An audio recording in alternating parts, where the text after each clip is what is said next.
Okay guys, this is a Land Rover TD5 engine rebuilding. We have crankshaft here, and we have pistons, and we have crankshaft caps. Then we have I've just done with the oil thrower jets inside here. As you can see, these are oil thrower jets. Remember, there are 5 because this is TD5. Each cylinder has got one each. So guys, we are going to install this. Yeah. Okay, so you have to put these things tight on all of them. The oil thrower jets.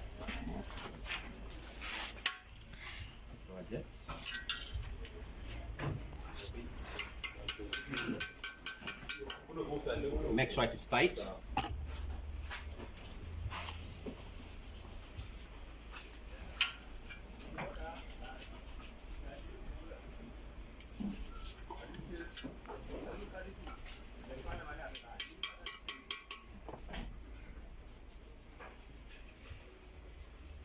Okay. I must make sure they're all tight. That's good. That's good. That's good.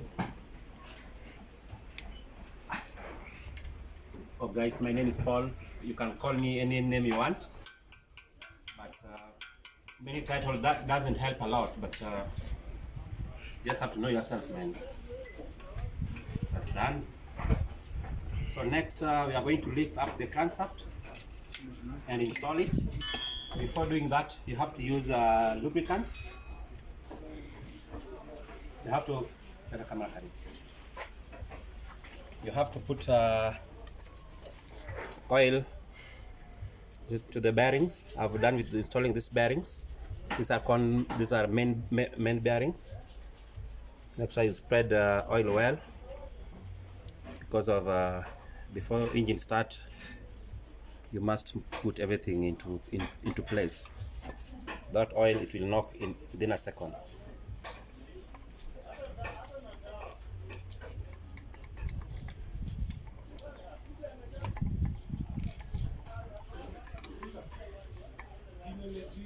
Okay. That's done. That's done. That's done. So next, we are lifting up the crankshaft. It must be clean.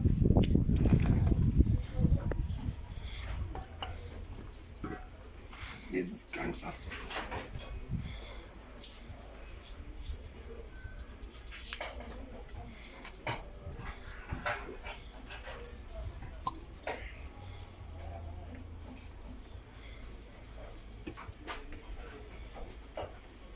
That's its crankshaft. You can see moves nice. So we are going to install thrust bearing or thrust washers. Thrust washers, their work is to centralize the crankshaft by moving in front or backwards. So you have to put it in the center. Then you take a thrust washer. This is a thrust washer. Thrust bearing. I'm just going to install it this way. You have to pull it to one side.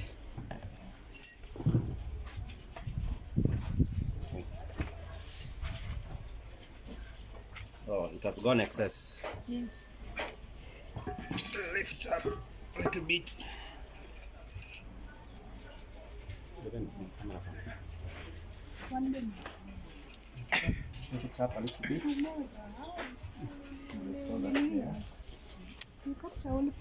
And the other one, where's the other one? There should be two. And this one also. Thrust bearing. Then install it there. Then you're going to put this back. Slowly. Go like that. Wait, toy.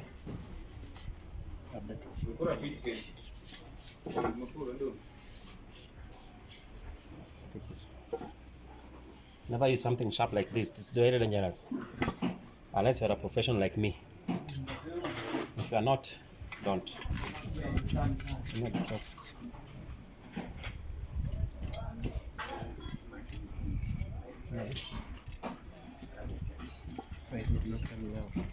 It can't come out because of the. Boss, can I ask you a question? Not now. Not now. No questions. As you proceed.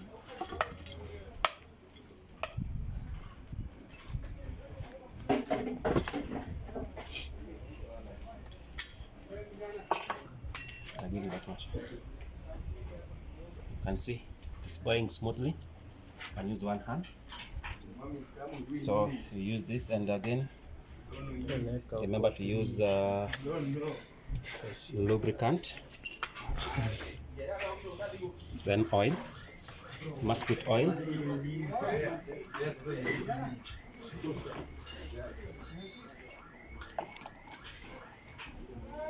It's coming out again. Because of oil.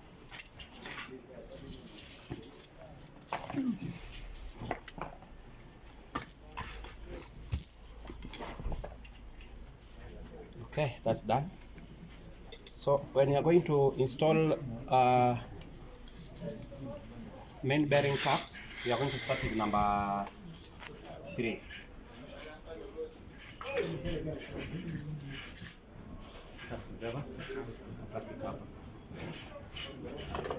Here's number 3. So you remove the old bearing, wipe it very, very clean. Then put a new con bearing, put a new main bearing. This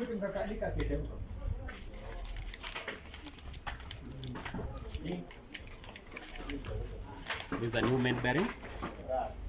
It doesn't have an oil cut because the oil cut is on the crankshaft on the block side, and doesn't have any cut, so it is easy to install. There, it's done. Then you must lubricate.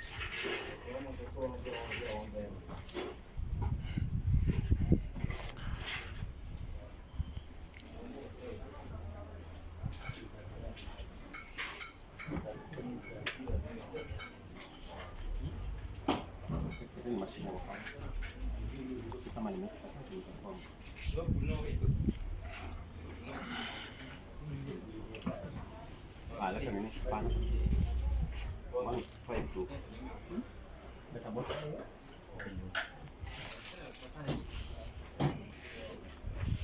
Number 14.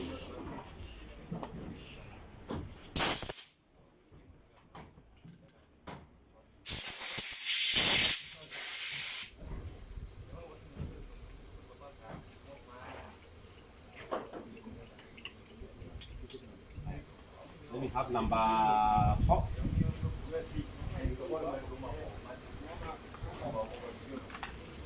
Same procedure. I'm going to install new coil bearing. Remember, as I said earlier, it doesn't have cut, so it is easier. It's very, very easy to install. None of TD5 is the best.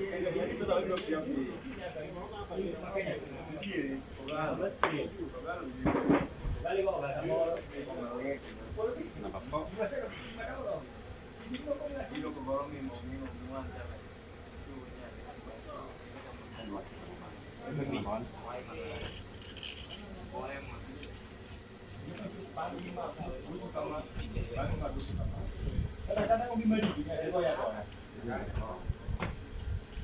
Some procedure. Do this repeatedly.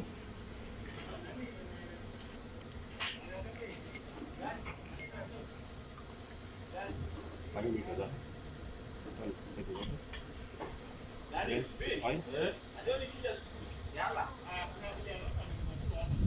This is number 1.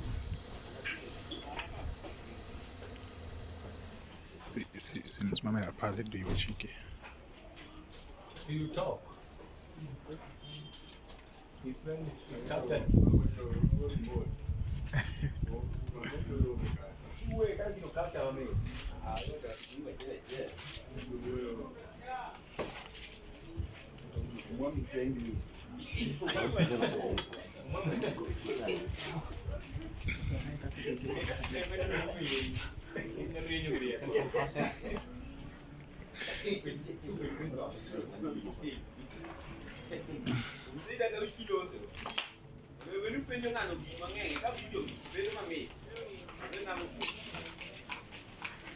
This is number 6 one.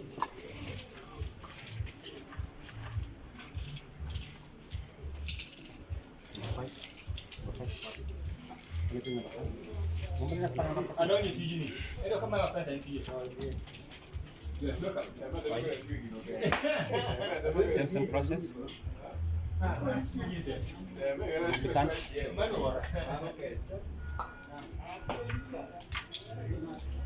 Number 5. That's fine.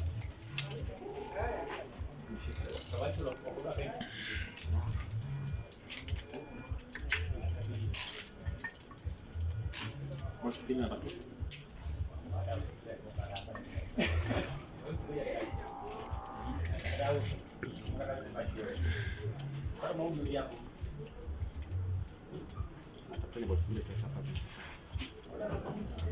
So we are going to use chalk.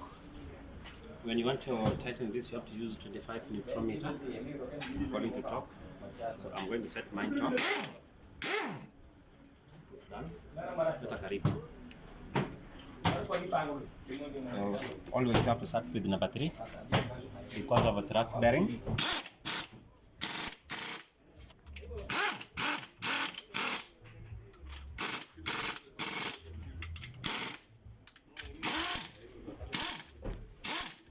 What about this one? That one is this one. Okay. What time are you put it? Oh,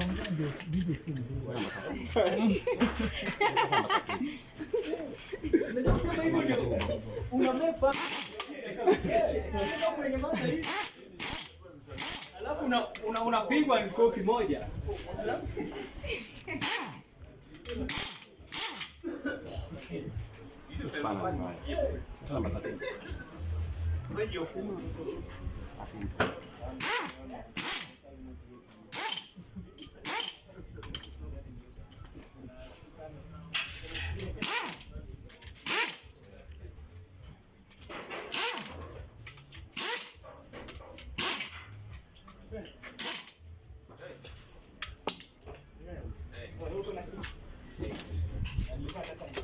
So using last stop.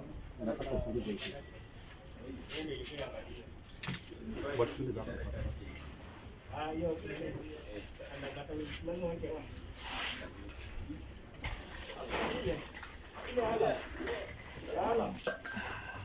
So next video I'm going to show you how to install piston rings into the block and how to use the ring squeezers.